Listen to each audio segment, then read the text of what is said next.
So hello guys, welcome to my YouTube channel. तो आज हम सीखेंगे 4x ब्लाउज़ की कटिंग करना। ये हमारा 36 साइज़ का ब्लाउज़ है। तो चलिए वीडियो स्टार्ट करते हैं। तो सबसे पहले हम अस्तर का कपड़ा लेंगे और अस्तर के कपड़े को हमें 2 फोल्ड में बिछाना है, बिल्कुल इस तरह से। तो देखिए मैंने इस तरह से 2 फोल्ड करके बिछाया हुआ है। और इसके बाद हम लंबाई का निशान लगाएंगे। तो लंबाई तैयार हमें रखनी है 14 इंच। तो ये देखिए 14 इंच का हमें तैयार रखना है। तो हमें निशान लगाना है 15 इंच पे। हमेशा 1 इंच बढ़ा के लगाना होता है लंबाई में निशान। तो अब हमें चेस्ट का निशान लगाना है। तो हमारे 36 साइज़ की चेस्ट है, तो इसको हम 4 से डिवाइड करेंगे तो हमारा 9 इंच आएगा। तो ये देखिए मैंने 9 इंच लिख लिया है। अब इसको हम मार्किंग करेंगे इंची टेप से। तो मैंने 9 इंच पे ऐसे इंची टेप रख के मार्किंग कर लिया है। अब इसके बाद हम शोल्डर का निशान लगाएंगे। तो हमारा शोल्डर है 6 इंच पे। तो ये देखिए ये मैंने 6 इंच पे निशान लगा लिया है। और इसके बाद हम गले की चौड़ाई का निशान लगाएंगे। तो हमारे गले की चौड़ाई 3 इंच है। आप अपने हिसाब से कम या ज़्यादा रख सकते हैं इसको। तो मैंने 3 इंच पे निशान लगा लिया गले का। और इसको अब हम 6 इंच पे निशान लगाएंगे लंबाई पे। ये लंबाई भी आप अपने हिसाब से कर सकते हैं। मेरा नाप में 6 इंच था, तो ये मैंने 6 इंच पे लगाया है, जो कि हमारा 5.5 इंच पे बन के तैयार होगा गले का। तो अब हम आर्म होल का निशान लगाएंगे। तो 36 साइज़ ब्लाउज़ में हमेशा 6.5 इंच का निशान लगाना चाहिए आर्म होल के लिए। तो ये देखिए ये मैंने 6.5 इंच और 3 पॉइंट बढ़ा के लगाया है।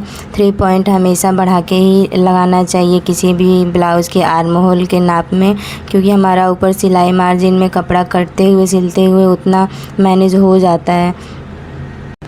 आपको लग रहा होगा कि 6.5 और 3 पॉइंट ज़्यादा है आर्म होल के लिए, लेकिन ये बिल्कुल भी ज़्यादा नहीं है। एकदम परफेक्ट सिलाई होती है। आप बिल्कुल भी नहीं घबराइए ऐसा कटिंग करने के लिए। आप एक बार मेरे तरीके से ब्लाउज़ कटिंग करके सिलिए, फिर देखिए आपको कोई भी दिक्कत नहीं आएगी ब्लाउज़ सिलने में।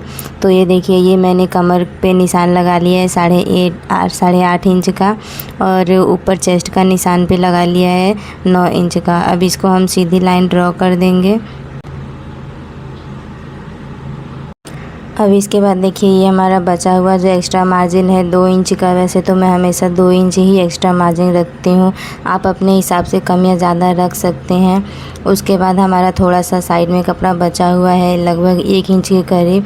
वो हमारा पीछे का जो डॉट आता है उसमें कवर हो जाएगा। तो 1 इंच बचना ज़रूरी है। अगर आपका नहीं बच रहा है तो आप 1 इंच एक्स्ट्रा काटिए इसको, ताकि यहाँ पर जो डॉट लगाते हैं उसमें काम आए। अब हमारे ब्लाउज़ की मार्किंग लगभग हो चुकी है।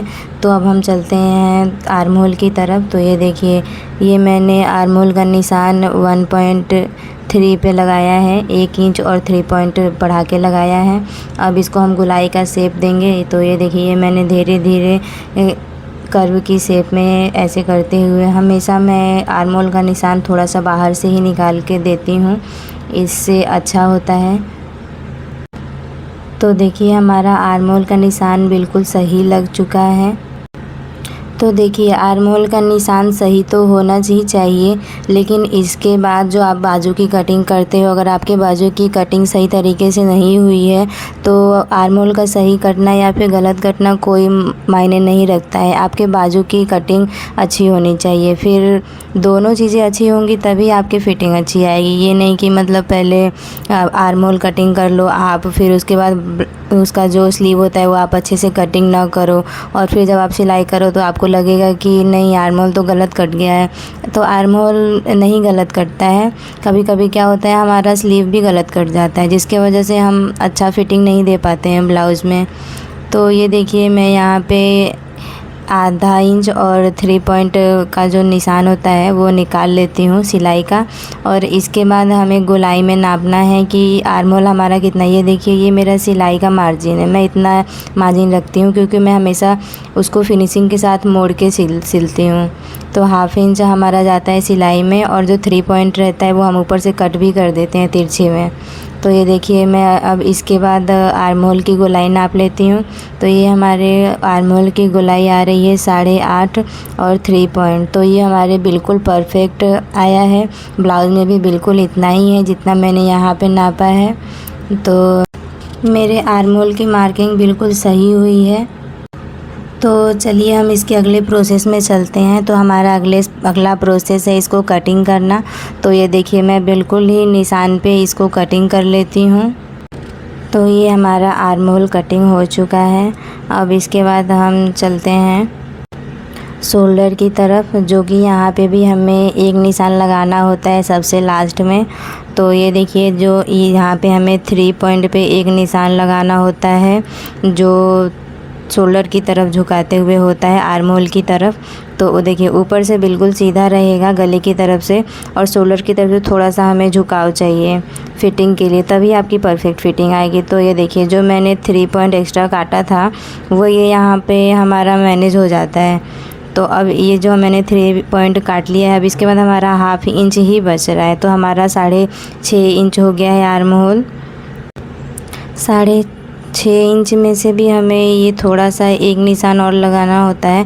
नहीं भी लगाएंगे निशान तो भी चलेगा, बस मैं आपको बताने के लिए लगा रही हूँ कि ये जो मैंने एक निशान छोटा सा लगाया है, ये हमें एक पैर के ही सिलाई देते हुए सिलाई करनी होती है, जो कि मैं अभी आपको बताऊँगी कि ये मैंने निशान क्यों लगाया है और मैं सिलाई कैसे करती हूँ शोल्डर पे। तो ये देखिए ये मेरे शोल्डर पे ऐसी वाली सिलाई मैं करती हूँ। देखिए इसमें बिल्कुल भी ऐसा वाला भाग नहीं दिख रहा है, उल्टा वाला, इसको मैंने पलट के सिल दिया है। तो इसीलिए मैं हमेशा 3 पॉइंट एक्स्ट्रा लेती हूँ, जो कि एकदम फिनिशिंग के साथ सिलाई के लिए बहुत ज़रूरी है लेना। इससे आपका आर्म होल बिल्कुल बड़ा नहीं होता है। ये हमेशा अच्छा फिटिंग, और ब्लाउज़ उल्टे की तरफ भी अगर कोई देखे तो बोलता है कि हाँ कि किसी प्रोफेशनल ने सिला है, मतलब अच्छी सिलाई हुई है इसकी। नहीं तो कितने ब्लाउज ऐसे होते हैं कि वहाँ से उधरने लगते हैं। तो इसमें ऐसा कोई भी प्रॉब्लम नहीं आएगा आपका। तो इसके साथ ही हमारे बैक पार्ट की कटिंग कंप्लीट हो चुकी है। तो चलिए हम फ्रंट पार्ट की कटिंग स्टार्ट करते हैं। तो सबसे पहले हम इसके लिए अस्तर का कपड़ा ले लेते हैं और इसको 2 फोल्ड में बिछा लेते हैं। अब इसकी मार्किंग स्टार्ट करने के लिए हमें बैक पार्ट चाहिए। तो बैक पार्ट हम इसके ऊपर रख लेते हैं और इसको अच्छे से सेट करते हुए हमें निशान लगाना है। तो ये देखिए सबसे पहले हम लंबाई का निशान लगाएंगे। तो जितना हमारा बैक पार्ट का हिस्सा है 15 इंच, तो हमें फ्रंट पार्ट के हिस्से में 1 इंच बढ़ाना है। देखिए ये आप देख सकते हैं मैंने 1 इंच बढ़ाया है फ्रंट पार्ट में। बैक पार्ट का जितना होता है पूरा, उससे हमें 1 इंच बढ़ाना होता है। और ये हमारा चौड़ाई की तरफ से ½ इंच बढ़ाना होता है हुकाई की पट्टी के लिए। तो हमें फ्रंट पार्ट में सिर्फ 2 ही चेंजेस करने होते हैं, एक लंबाई में और एक चौड़ाई में। तो ये मैंने कर लिया है। अब इसके बाद हम आर्म होल की मार्किंग कर लेंगे, बिल्कुल वैसे ही जैसे हमारे बैक पार्ट में है वैसा ही निशान हमें फ्रंट पार्ट में भी लगा लेना है, और फिर इसकी हम कटिंग कर लेते हैं। अब हमें बैक पार्ट की कोई भी ज़रूरत नहीं है, इतने ही निशान हमें चाहिए जितना हमने लगाया है। तो हम अब इसमें ½ इंच का निशान लगाएंगे जो हमने हुकाई की पट्टी के लिए लिया था। तो ये देखिए ऊपर से नीचे तक मैं ये ½ इंच का निशान लगाते हुए इसको सीधा कर लूँगी। तो ये मेरा निशान लग चुका है। हमें जो भी अब निशान लगाना है ये ½ इंच छोड़ते हुए लगाना है। तो ये देखिए ½ इंच छोड़ते हुए अब मैं गले का निशान लगा लूँगी।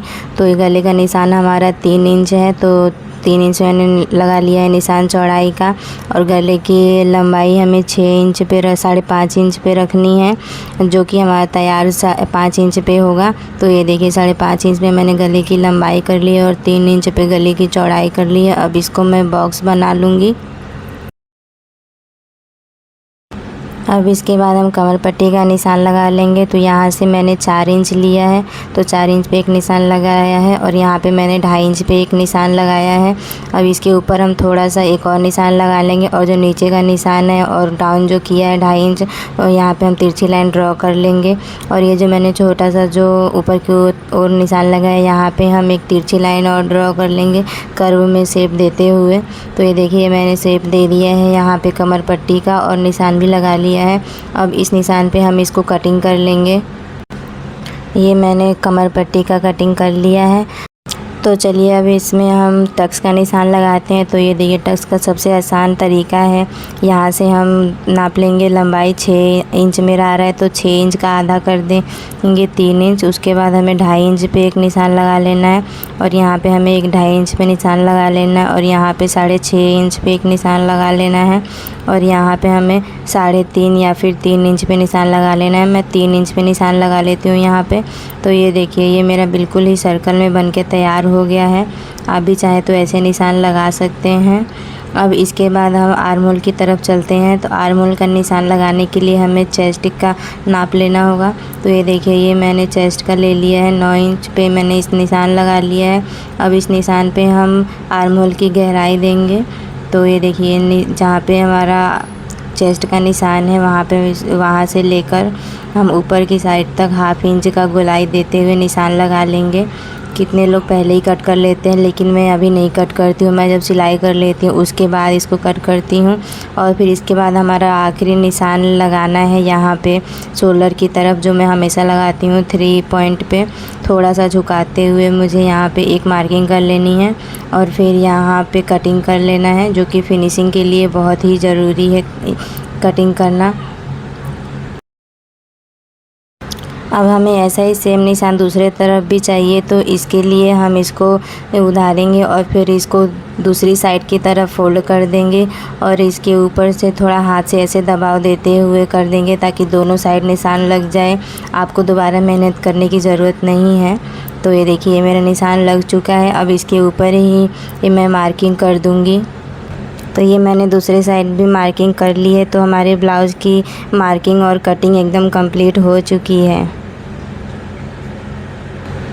सो गाइस, अगर मेरे समझाने का तरीका आपको अच्छा लगा हो तो लाइक शेयर सब्सक्राइब ज़रूर करें और अगर मेरे चैनल पर नए हैं तो प्लीज़ चैनल सब्सक्राइब कर लीजिए, क्योंकि मैं इस चैनल पर ऐसे ही सिलाई से जुड़ी वीडियोस डालती रहती हूँ। और अभी तक मेरे वीडियो पर बने रहने के लिए बहुत बहुत थैंक यू। मिलते हैं नेक्स्ट वीडियो में। Thank you guys.